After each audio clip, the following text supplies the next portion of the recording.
Mantan politisi Demokrat, Ferdinand Huta Hayan menyentil keras Ketua Umum Partai Demokrat Agus Harimurti Yudhoyono (AHY) yang saat ini negebet menjadi calon wakil presiden pendamping Anies Baswedan. Menurut Ferdinand, AHY jelas tidak bakal dilirik Anies Baswedan lantaran putra bungsu Susilo Bambang Yudhoyono (SBY) itu tidak memenuhi kriteria yang disyaratkan Anies Baswedan. Diamnya ex-gubernur DKI Jakarta itu mengaku hanya akan menggaet calon pendamping yang sudah berpengalaman di pemerintahan.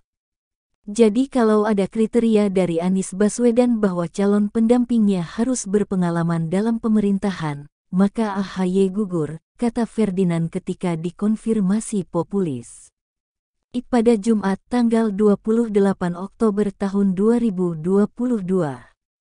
Ferdinand mengatakan, AHY secara otomatis gugur lantaran sejauh ini dirinya nihil pengalaman di pemerintahan. Memang dia memulai karirnya di TNI, tetapi ketika memutuskan untuk banting setir ke dunia politik, AHY baru berpangkat mayor.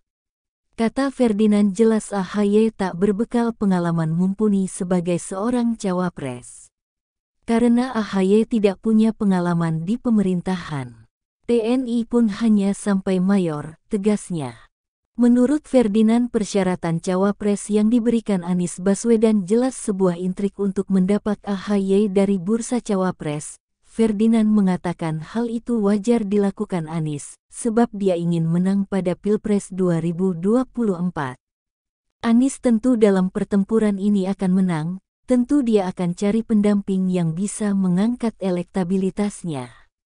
Artinya, Anies Baswedan tidak melihat AHY sebagai seseorang yang bisa mengangkat elektabilitasnya, tegasnya. Maka, kata dia, Demokrat harus mengevaluasi ulang kerjasamanya dengan Anies Baswedan dan partai teman koalisinya.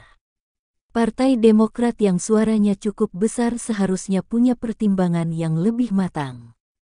Karena masak Demokrat dilepeh begitu saja, pemilik suara 7%, kan gak lucu, tegasnya. Kalau dari awal merasa AHY pantas dan sebagai pemilik suara 7%, mestinya ini sudah deklarasi bersama, sudah menjadi pasangan yang lengkap dan memenuhi presidential threshold. Tetapi kan mereka tidak kunjung deklarasi, tambahnya memungkasi.